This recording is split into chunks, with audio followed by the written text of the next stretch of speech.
নমস্কার, বাংলার দিনলিপির আরও একটি নতুন ক্লাসে তোমাদের সকলকে স্বাগত।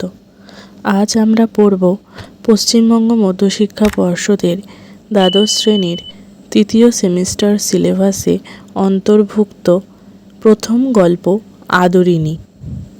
লেখক প্রভাত কুমার মুখোপাধ্যায়। প্রথমে তাহলে লেখক পরিচিতি সম্পর্কে জেনে নেওয়া যাক। লেখক প্রভাত কুমার মুখোপাধ্যায় বাংলা সাহিত্যে এক অনন্য বিশেষ নামে পরিচিত। তার রচিত গল্পগুলির বিচিত্রতার জন্য তাকে বাংলা সাহিত্যের মোপাসা বলা হয়। তিনি একজন পেশায় ব্যারিস্টার বা অ্যাডভোকেট বা উকিল হলেও তার সাহিত্য জীবনে আত্মপ্রকাশ ঘটে ভারতী পত্রিকায় কবিতা রচনার মধ্যে দিয়ে। পরবর্তীকালে তিনি গদ্য চর্চাতেই বেশি জনপ্রিয়তা অর্জন করেছেন। তিনি রাধামণি দেবী ছদ্মনামে গল্প লিখে কুন্তলীন পুরস্কার পেয়েছিলেন। তার রচিত কিছু বিখ্যাত গল্পগ্রন্থ হল নবকথা, ষোড়শী, গল্পাঞ্জলি, গল্পবীথি। তার রচিত কিছু উপন্যাস হল রমাসুন্দরী, নবীন সন্ন্যাসী, রত্নদ্বীপ, জীবনের মূল্য, সিঁদুর কৌটো, মনের মানুষ ইত্যাদি। বলা বাহুল্য, তার জীবনে কর্মজীবনের থেকে সাহিত্য জীবনের গুরুত্বই ছিল সব থেকে বেশি। সাহিত্যিক প্রভাত কুমার মুখোপাধ্যায়ের আলোচ্য আদরিণী গল্পটি তার গল্পাঞ্জলি নামক গল্পগ্রন্থ থেকে নেওয়া হয়েছে। আমাদের এই আলোচ্য গল্পের নাম আদরিণী। এই গল্পে লেখক দেখিয়েছেন মানুষ এবং কোনো পশু বা কোনো জন্তুর মধ্যে যে বাৎসল্য প্রেম লক্ষ্য করা যায় তার কথা। তাহলে গল্পটি শুরু করা যাক। দেখো, গল্পটি লেখক বেশ কিছু ছোট ছোট পরিচ্ছেদে বিভক্ত করেছেন। মোট 7টি পরিচ্ছেদ আছে। আমাদের আজকে আদরিণী গল্পের প্রথম পর্বের আলোচনায় প্রথম 4টি পরিচ্ছেদ আলোচনা করা হলো। প্রথম পরিচ্ছেদ। পাড়ার নগেন ডাক্তার ও জুনিয়র উকিল কুঞ্জবিহারী বাবু বিকালে পাঞ্চি বাইতে চিবাতে হাতের ছড়ি দুলাইতে দুলাইতে জয়রাম মোক্তারের নিকট আসিয়া বলিলেন, অর্থাৎ জয়রাম মোক্তার নামে একজনের কথা বলছেন। আমাদের আলোচ্য গল্পে জয়রাম মোক্তার হচ্ছেন প্রধান চরিত্র। আচ্ছা, মোক্তার মানে কি? মোক্তার শব্দের অর্থটা কি তোমরা কি কেউ বলতে পারবে? মোক্তার শব্দের অর্থ মোকদ্দমা বা মামলা চালানোর জন্য নিযুক্ত কর্মচারী, অর্থাৎ উকিলের বা যারা অ্যাডভোকেট হন তাদের যারা সহকারী হয় তাদেরকে মোক্তার বলা হয়। জয়রাম নামে একজন মোক্তার ছিলেন। তার বাড়িতে নগেন ডাক্তার আর জুনিয়র উকিল কুঞ্জবিহারী বাবু এলেন। তো এসে কি বলছেন দেখো, মুখুজ্জে মশাই, পীরগঞ্জের বাবুদের বাড়ি থেকে আমরা নিমন্ত্রণ পেয়েছি। এই সোমবার দিন মেজবাবুর মেয়ের বিয়ে। শুনছি নাকি ভারী ধুমধাম হবে। বেনারস থেকে বাই আসছে, কলকাতা থেকে খেমটা আসছে। আপনি নিমন্ত্রণ পেয়েছেন কি? বলছে কি যে একটা বাড়িতে পীরগঞ্জের এক বাবুদের বাড়িতে নেমন্তন্ন পেয়েছেন এরা। বলছে আমরা তো নেমন্তন্ন পেয়েছি, আপনি কি পেয়েছেন? মোক্তারবাবুর কাছে এসে জিজ্ঞাসা করছেন এরা দুজনে। মোক্তার মহাশয় তাহার বৈঠকখানায় বারান্দায় বেঞ্চিতে বসিয়া হুঁকা হাতে করিয়া তামাক খাইতেছিলেন। আগন্তুকগণের এই প্রশ্ন শুনিয়া হুঁকাটি নামাইয়া ধরিয়া একটু উত্তেজিত স্বরে বলিলেন, কীরকম? আমি নেমন্তন্ন পাবো না কীরকম? জানো, আমি আজ 20 বছর ধরে তাদের এস্টেটের বাধা মোক্তার। বলছে আমি আজ 20 বছর ধরে তাদের মোক্তারি করছি, অর্থাৎ 20 বছর ধরে। আমাকে বাদ দিয়ে তারা তোমাদের নিমন্ত্রণ করবে, এইটা কি সম্ভব মনে করো? আমাকে বাদ দিয়ে তারা তোমাদের নিমন্ত্রণ করবে, এটি কি সম্ভব মনে করো? এটা কি তোমাদের সম্ভব বলে মনে হয়? জয়রাম মুখোপাধ্যায়কে ইহারা বেশ চিনিতেন, সকলেই চিনে।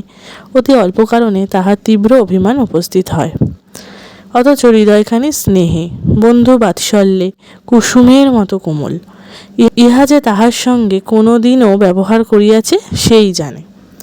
বলছে জয়রাম মুখোপাধ্যায় ওরম রেগে যায় বটেন একটুতেই, কিন্তু উনি খুব ভালো হৃদয়ের একজন মানুষ। উকিলবাবু তাড়াতাড়ি বলিলেন, না না, সে কথা নয়, সে কথা নয়। আপনি রাগ করলেন মুখুজ্জে মশাই? আমরা কি সেভাবে বলছি?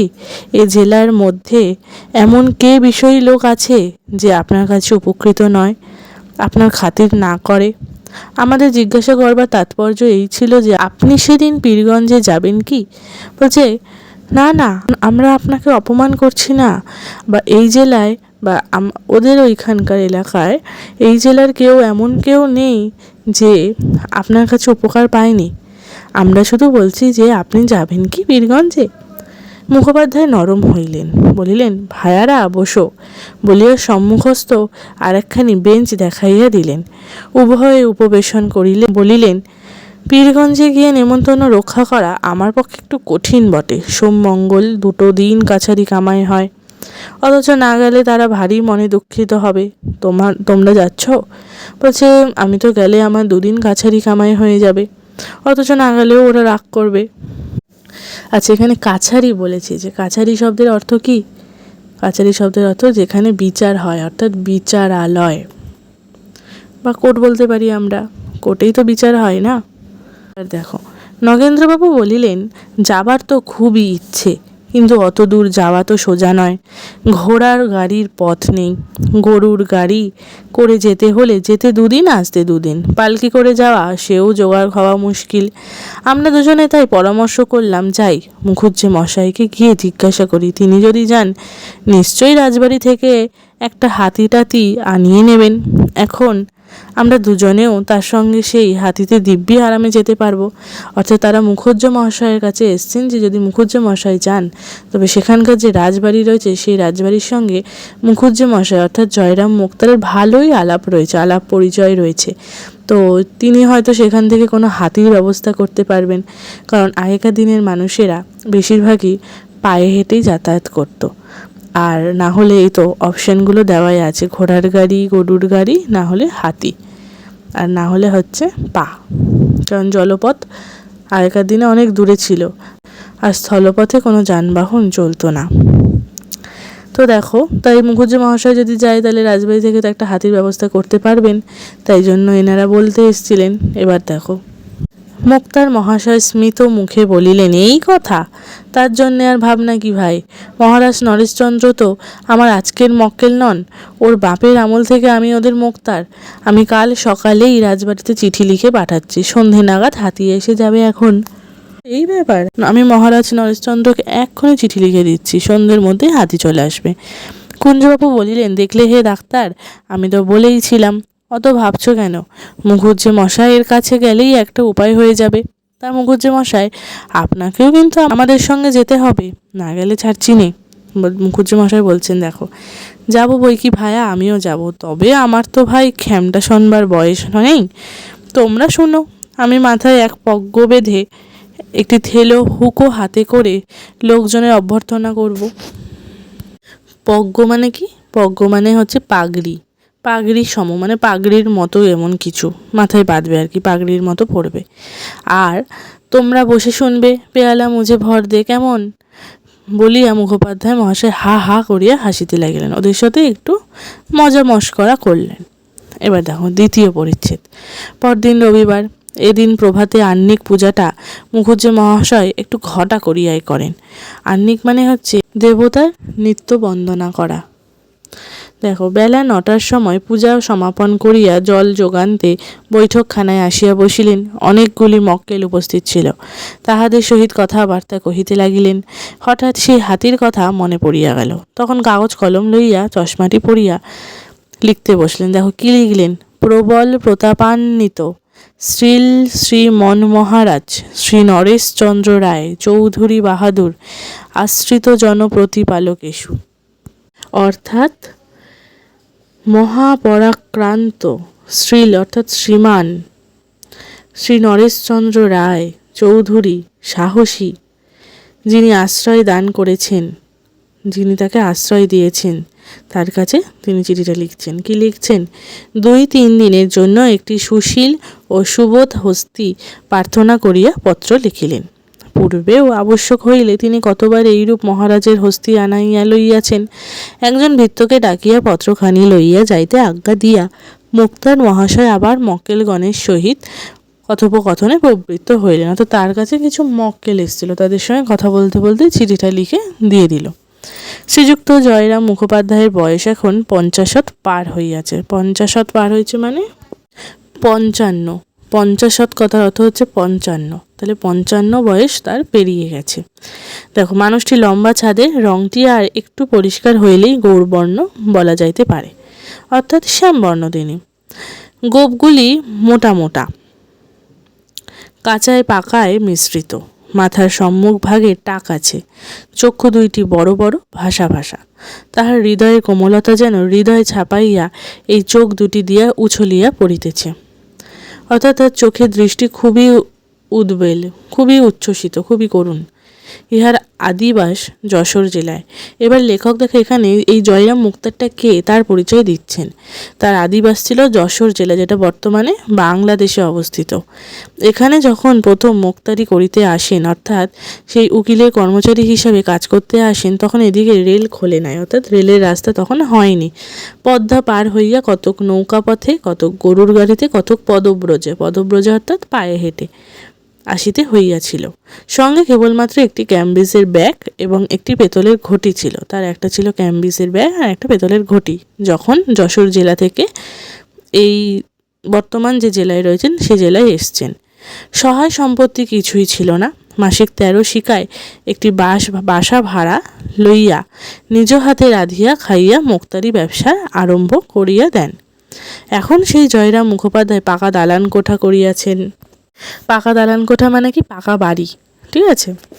বাগান করিয়াছে, পুকুর কিনিয়াছে, অনেকগুলি কোম্পানির কাগজও কিনিয়াছে। যা কোম্পানির কাগজ মানে কি?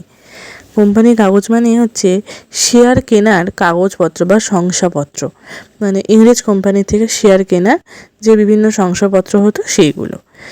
যে সময়ের কথা বলিতেছি, মানে লেখক বলছেন যে আমি তোমাদেরকে যে সময়ের কথা বলিতেছি বা বলছি, তখন এ জেলায় ইংরেজিওয়ালা মুক্তারের আবির্ভাব হইয়াছে বটে, কিন্তু জয়রাম মুখুজ্জেকে তাহারা কেহই হটাইতে পারে নাই।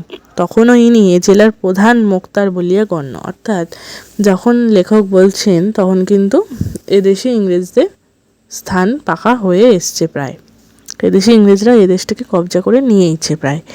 তো তখন তিনি যে জেলায় রয়েছেন সেই জেলায় তাকেই প্রধান মুক্তার বলা চলে, অর্থাৎ তার একটা সমাজে প্রতিপত্তি রয়েছে। এবার দেখো, মুখোপাধ্যায় মহাশয়ের হৃদয়খানি অত্যন্ত কোমল ও স্নেহপ্রবণ হইলেও মেজাজটা কিছু রুক্ষ। যৌবনকালে ইনি রীতিমতো বদরাগী ছিলেন।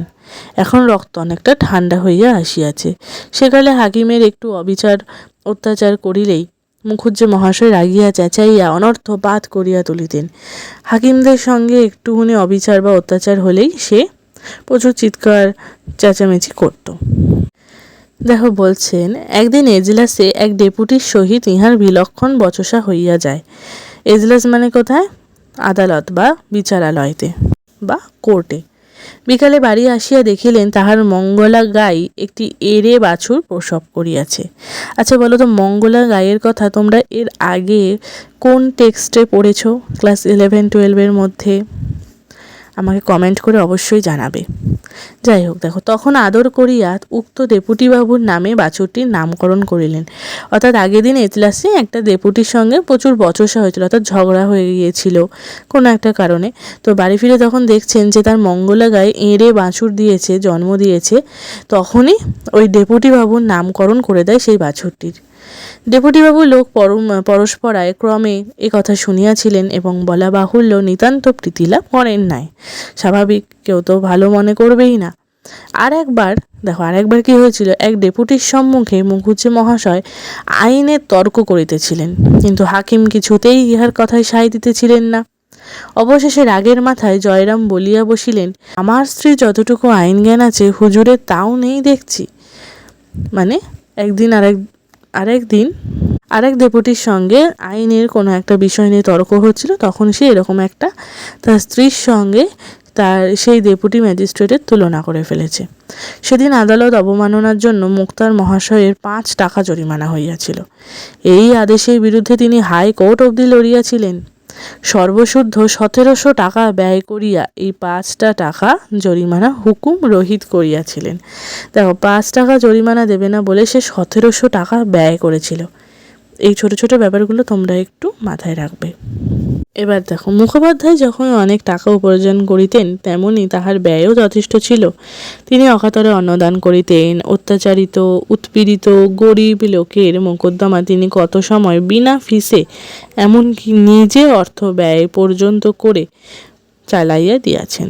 তিনি মনের দিক থেকে খুবই ভালো, খুবই কোমল আর কি। দেখো, প্রতি রবিবার অপরাহ্নকাল মানে কি, বিকেল বেলায়, অর্থাৎ এই বিকেল সন্ধেবেলায় পাড়ার যুবক বৃদ্ধগণ মোক্তার মহাশয়ের বৈঠকখানায় সমবেত হইয়া তাস পাশা খেলিয়া থাকেন। অদ্যও সেইরূপ অনেকে আগমন করিয়াছেন, অদ্য মানে আজও। পূর্বোক্ত ডাক্তারবাবু উকিলবাবুও আছেন। সেই যে ডাক্তারবাবু উকিলবাবুর কথা গল্পে রয়েছে প্রথমেই শুরুতে, তারাও রয়েছেন। তারা কেন এসেছিল প্রথমের থেকে তো আমরা জানি যে একটা হাতি আর কি জোগাড় করতে বলেছিল। তারা তিনজনে মিলে একসঙ্গে যাবে পীরগঞ্জের বাবুদের বাড়িতে, বিয়ে বাড়িতে। হাতিকে বাঁধিবার জন্য বাগানে খানিকটা স্থান পরিষ্কৃত করা হইতেছে। হাতি রাত্রে খাইবে বলিয়া বড় বড় পাতা শুদ্ধ কয়েকটা কলা গাছ ও অন্যান্য বৃক্ষের ডাল কাটাইয়া রাখা হইতেছে। মুক্তার মহাশয় সেই সমস্ত তদারক করিতেছেন। অর্থাৎ যে হাতি আসবে, বলল না যে সন্ধেবেলায় হাতি চলে আসবে, তো তার জন্য তিনি হাতির খাওয়া দাওয়ারের সব ব্যবস্থা করছে, হাতি থাকার ব্যবস্থা করছেন। দেখো, মাঝে মাঝে বৈঠকখানায় আসিয়া কোনো ব্রাহ্মণের হাত হইতে হুঁকাটা লইয়া দাঁড়াইয়া দাঁড়াইয়া 2-4 টান দিয়া আবার বাহির হইয়া যাইতেছেন। সন্ধ্যার কিছু পূর্বে জয়রাম বৈঠকখানায় বসিয়া পাশা খেলা দেখিতেছিলেন। এমন সময় সেই পত্রবাহক ভৃত্য ফিরিয়া আসিয়া বলিল, হাতি পাওয়া গেল না। কুঞ্জবাবু নিরাশ হইয়া বলিয়া উঠিলেন, পাওয়া গেল না? নগেন্দ্রবাবু বলিলেন, তাই তো, সব মাটি। মুক্তার মহাশয় বলিলেন, কেন রে, হাতি পাওয়া গেল না কেন? চিঠির জবাব এনেছিস? ভৃত্য বলিল, আগে না, দেবানজিকে গিয়ে চিঠি দিলাম। তিনি চিঠি নিয়ে মহারাজের কাছে গেলেন। খানিক বাদে ফিরে এসে বললেন, বিয়ের নেমন্তন্ন হয়েছে, তার জন্য হাতি কেন? গরুর গাড়িতে আসতে বলো। এই কথা শুনিবা মাত্র জয়রাম ক্ষোভে লজ্জায় রোষে যেন একেবারে ক্ষিপ্ত প্রায় হইয়া উঠলেন। দেখো, তিনি তো ওদেরকে কথা দিয়েছিলেন, এবার তার একটা আত্মসম্মানে লাগছে এখানে যে রাজা বলেছেন হাতি দেবে না। তাহারা হাত পা ঠক ঠক করিয়া কাঁপিতে লাগিল, 2 চক্ষু দিয়া রক্ত ফাটিয়া পড়িতে লাগিল, মুখমণ্ডলের শিরা উপশিরা স্ফীত হইয়া উঠিল। মানে সে খুব রেগে গেছেন আর কি। কম্পিত স্বরে ঘাড় বাঁকাইয়া বারংবার বলিতে লাগিলেন, হাতি দিলে না, হাতি দিলে না। সে কম্পিত স্বরে বলছে, আমাকে হাতি দিল না। সমবেত ভদ্রলোকগণ ক্রীড়া বন্ধ করিয়া হাত গুটাইয়া বসিলেন। কেহ কেহ বলিলেন, তার আর কি করবেন মুখুজ্জে মশাই, পরের জিনিস জোর তো নেই, একখানা ভালো দেখে গরুর গাড়ি ভাড়া করে নিয়ে রাত্রি 10টা-11টার সময় বেরিয়ে পড়ুন, ঠিক সময় পৌঁছে যাবেন। ওই ইমামুদ্দি শেখ একজোড়া নতুন বলদ কিনে এনেছে, খুব দ্রুত যায়। মানে পাড়ার একজনের কথা বলছেন, যে ভালো বলদ কিনেছে সে গরুর গাড়ি চালায় আর কি, তার কথা বলছেন। জয়রাম মুক্তার, ওটা বক্তার আছে অনেকের বইতে দেখবে, ওটা মুক্তার হবে। জয়রাম বক্তার দিকে দৃষ্টিপাত না করিয়া বলিলেন, না, গরুর গাড়িতে চড়ে আমি যাব না। যদি হাতি চড়ে যেতে পারি তবেই যাব, নইলে এই বিবাহে আমার যাওয়াই হবে না। এবার তার জেদ চেপে গেল যে সে হাতিতে করেই যাবে। এবার দেখো, 3য় পরিচ্ছেদে তো জয়রাম তো হাতি পেল না, তাই জয়রাম কিভাবে হাতিতে করে যাবে বা হাতি নিয়ে যাবে? এবারে দেখো, আবেগের বশে এবার জয়রাম মুখোপাধ্যায় কি করবেন। শহর হইতে 2-3 ক্রোশের মধ্যে 2-3 জন জমিদারের হস্তি ছিল। সেই রাত্রেই জয়রাম ততত্র স্থানে লোক পাঠাইয়া দিলেন। ততত্র স্থানে মানে সেই সমস্ত যাদের যাদের হাতি আছে জানে, তাদের সবার কাছে একজন করে লোক পাঠিয়ে দিলেন। যদি কেহ হস্তি বিক্রি করে তবে কিনিবেন। রাত্রি 2 প্রহরের সময় একজন ফিরিয়া আসিয়া বলিল, বীরপুরের উমাচরণ লাহিড়ীর একটি মাদি হাতি আছে, এখনো বাচ্চা, বিক্রি করবে, কিন্তু বিস্তর দাম চায়। মাদি হাতি মানে কি? মাদি হাতি কথার অর্থ স্ত্রী হাতি, অর্থাৎ একটা মেয়ে হাতি আছে। তো এবার দেখো, বলছে সে প্রচুর দাম চাইছে, বিক্রি করবে, কিন্তু কত? 2000 টাকা। খুব বাচ্চা না, সবারই নিতে পারবে, সবারই অর্থাৎ যাত্রী নিয়ে যেতে পারবে, কুছ পরোয়া নেই, তাই কিনবো। এখনই তুমি যাও, কাল সকালেই যেন হাতি আসে। লাহিড়ী মশাইকে আমার নমস্কার জানিয়ে বলো, হাতির সঙ্গে যেন কোনো বিশ্বাসী কর্মচারী পাঠিয়ে দেন, হাতি দিয়ে টাকা নিয়ে যাবে। বলছে হাতির সঙ্গে এমন কাউকে পাঠিয়ে দেবেন যে হাতি দিয়ে টাকাটা নিয়ে যাবে। পরদিন বেলা 7টার সময় হস্তিনী আসিল, তাহার নাম আদরিণী। তাহলে এই আদরিণীকে নিয়েই আমাদের গল্পের নাম, অর্থাৎ এই আদরিণী আর জয়রাম মুক্তার আমাদের গল্পের মুখ্য বিষয় এবং কেন্দ্রীয় চরিত্র বলতে পারবো। দেখো, লাহিড়ী মহাশয়ের কর্মচারী রীতিমতো স্ট্যাম্প কাগজে রসিদ লিখিয়া দিয়া 2000 টাকা লইয়া প্রস্থান করিল। স্ট্যাম্প কাগজ মানে হচ্ছে সরকারি কোনো চিহ্ন বা শিলমোহর দেওয়া যে কাগজগুলোর মাধ্যমে আমরা কোনো কিছু শর্ত পূরণ করি বা কোনো কিছু শর্ত রক্ষা করি, সেইটা। এবার দেখো, বাড়িতে হাতি আসিবা মাত্র পাড়ার তাবৎ বালক বালিকা আসিয়া বৈঠকখানার উঠানে ভিড় করিয়া দাঁড়াইল। দুই একজন অশিষ্ট বালক সুর করিয়া বলিতে লাগিল, হাতি তোর গোদা পায়ে নাতি। বাড়ির বালকেরা ইহাতে অত্যন্ত ক্রুদ্ধ হইয়া উঠিল এবং অপমান করিয়া তাহাদিগদের বহিষ্কৃত করিয়া দিল। কয়েকজন বলছেন এরকম ব্যঙ্গ করে, এইসব আর কি। যাই হোক, হস্তিনী গিয়া অন্তঃপুর দ্বারের নিকট দাঁড়াইল। মুখুজ্জে মহাশয় বিপত্নিক, অর্থাৎ তার স্ত্রী নেই। তাহার জ্যেষ্ঠ পুত্রবধূ একটি ঘটিতে জল লইয়া সভয় পদক্ষেপে বাহির হইয়া আসিলেন। কম্পিত হস্তে তাহার পদচতুষ্টয় সেই জল একটু একটু ঢালিয়া দিলেন। অর্থাৎ তিনি ঘটিতে করে জল এনে, ভয় লাগছে তার একটু, হাত কাঁপতে কাঁপতে তার কম্পিত হাতে তার 4টে পায়ে ধুয়ে দিলেন। মাহুতের ইঙ্গিত অনুসারে আদরিণী তখন জানু পাতিয়া বসিল। বড়বধূ তৈল সিন্দুরে তাহার ললাট রাঙা করিয়া দিলেন। ঘন ঘন শঙ্খধ্বনি হইতে লাগিল। আবার দাঁড়াইয়া উঠিলে। ঘন ঘন চারিদিকে শঙ্খধ্বনি হচ্ছে। আদরিণীর জন্য খাবার এনে রাখা হয়েছিল না, দেখো সেটার কথা বলছেন। আবার দাঁড়াইয়া উঠিলে একটা ধামায় ভরিয়া আলো, চাল, কলা এবং অন্যান্য মাঙ্গল্য দ্রব্য তাহার সম্মুখে রক্ষিত হইল। সুর দিয়া তুলিয়া তুলিয়া কতক সে খাইল, অধিকাংশ ছিটাইয়া দিল। এইরূপে বরণ সম্পন্ন হইলে রাজহস্তির জন্য সংগৃহীত সেই কদলীকাণ্ড বৃক্ষশাখা আদরিণী ভোজন করিতে লাগিল। অর্থাৎ ওই রাজার হাতি আসবে, তার জন্য যে ওই কদলীকাণ্ড অর্থাৎ কলা গাছের ডাল কলা গাছের মানে অংশ, তারপর বিভিন্ন গাছের ডাল এনে রেখেছিল, সেগুলো আদরিণী খেলো। নিমন্ত্রণ রক্ষা করিয়া পীরগঞ্জ হইতে ফিরিবার পর দিন বিকালেই মহারাজ নরেশচন্দ্রের সহিত মুখোপাধ্যায় মহাশয় সাক্ষাৎ করিতে গেলেন। বলা বাহুল্য, হস্তিপৃষ্ঠে আরোহণ করিয়াই গেলেন। তাহলে মহারাজ নরেশচন্দ্রের কাছে জয়রাম মুক্তার তার সেই কেনা হাতিটিকে নিয়েই হাতিটির পিঠে চড়েই গেলেন। মহারাজের দ্বিতল বৈঠকখানার নিম্নে বিস্তৃত প্রাঙ্গণের অপর প্রান্তে হস্তি প্রবেশের সিংহদ্বার। বৈঠকখানায় বসিয়া সমস্ত প্রাঙ্গণ ও সিংহদ্বারের বাহিরেরও অনেক দূর অবধি মহারাজের দৃষ্টিগোচর হইয়া থাকে। সে অনেক দূর থেকে দেখতে পাচ্ছে। কি দেখছে? রাজ সমীপে উপনীত হইলে মুখোপাধ্যায় মহাশয় তাহাকে আশীর্বাদ করিয়া আসন গ্রহণ করিলেন। মোকদ্দমা এবং বিষয় সংক্রান্ত 2-4 কথার পর মহারাজ জিজ্ঞাসা করিলেন, মুখুজ্জে মশাই, ও হাতিটি কার? মুখুজ্জে মশাই বিনীতভাবে বলিলেন, আগে হুজুর বাহাদুরেরই হাতি। বলছে, আপনারই হাতি? মহাশয় বিস্মিত হইয়া বললেন, আমার হাতি? কই, ও হাতি তো কোনোদিন আমি দেখিনি। কোথা থেকে এলো? আগে বীরপুরের উমাচরণ লাহিড়ীর কাছ থেকে কিনেছি। অধিকতর বিস্তৃত হইয়া রাজা বলিলেন, আপনি কিনেছেন? আর রাজা অবাক হয়ে বলছে, আপনি হাতি কিনেছেন? আগে হ্যাঁ, তবে বললেন আমার হাতে। বিনয় কিংবা শ্লেষসূচক ঠিক বোঝা গেল না। অর্থাৎ তিনি শ্রদ্ধার সঙ্গে বলছেন নাকি ব্যঙ্গ করে বলছেন সেটা ঠিক বোঝা গেল না।